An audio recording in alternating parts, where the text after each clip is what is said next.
हाँ, एचडीएफसी की भी बात कर लेते हैं। बताइए कैसा लग रहा है आपको एचडीएफसी बैंक? देखिए एचडीएफसी बैंक की अगर जो बात करूँ तो रिसेंट का जो करेक्शन आया है वो एग्जैक्टली अपने 20 वीक एवरेज पे आके रुका है। हमें लगता है कहीं ना कहीं बैंक निफ्टी और एचडीएफसी बैंक दोनों में जो करेक्शन आया है वो कहीं ना कहीं एक रेंज के तौर पे उभर रहा है। हमें लगता है कि in the case of HDFC bank जो रिसेंट का जो प्राइस एक्शन है वो पुल बैक के कैरेक्टरिस्टिक्स है उसमें। हमें लगता है कि 1680 ऊपर में और नीचे में 1620, ये 60 पॉइंट की रेंज के अंदर ट्रेड करेगा। हमें लगता है कहीं ना कहीं कंसोलिडेशन फेज में है H D F C bank. आगे जाते हुए जो 1680 का लेवल है वो क्रूशल रहेगा। उसके ऊपर सस्टेन होता है तो फिर से एक अपसाइड की तरफ रैली बन सकती है, लेकिन at this point of time हमें लगता है कि रेंज में रहेगा बिटवीन 1600 एंड 1680। है खास रणनीति एचडीएफसी बैंक पर। आप बताइए, प्राइवेट जो बिग थ्री है ना, आईसीआईसी बैंक, एक्सिस और एचडीएफसी, तीनों आज कमजोर दिख रहे हैं। क्या राय बन रही है यहाँ पर टेक्निकली है?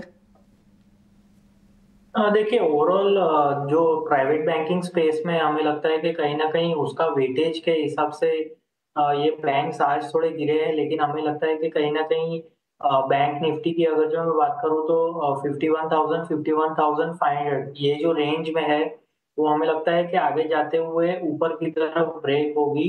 और ये इसमें जो अगर जो मैं पार्टिसिपेशन की बात करूँ तो हमें लगता है कि आईसीआईसीआई बैंक जो अपने 3 या 4 दिनों के लोस पे ट्रेड कर रहा है उसमें ये लास्ट लेग है, यानी कि फॉल का जो लास्ट लेग होता है वो फॉल का लास्ट लेग में है। तो हमें लगता है कि जो फॉल है वो हो सकता है लेकिन ज्यादा डाउन साइड नहीं है। इसके लिए हमें लगता है कि भले ही वीकनेस आए लेकिन उसमें सेल नहीं करना चाहिए।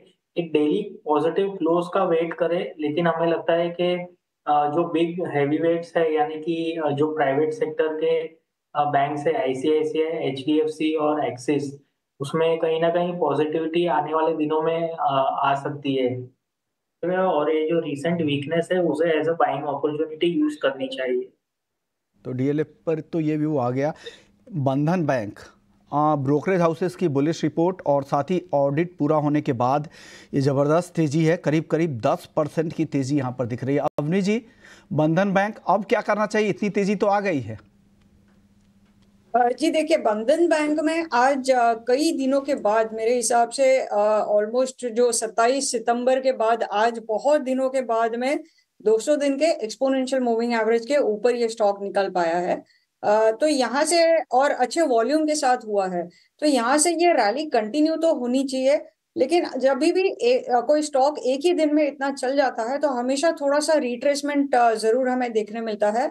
तो मेरा मानना यह है कि यहाँ से मेरी राय भी ये रहेगी कि इसको अभी थोड़ा सा इन्वेस्टमेंट तौर पे आप एक्यूमुलेट करना शुरू कर दीजिए, क्योंकि ये ऊपर की तरफ चलेगा अराउंड मेरे हिसाब से 265 तक का तो इसका पहला टारगेट आता है।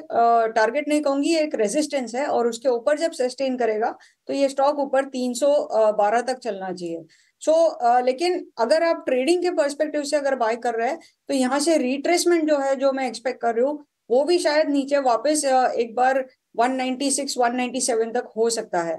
तो इसको ट्रेडिंग के नजरिए से नहीं, थोड़ा सा इन्वेस्टमेंट पर्पस के तरफ से मेरे हिसाब से एक अच्छा बाय लेवल बनता है अभी यहाँ पे।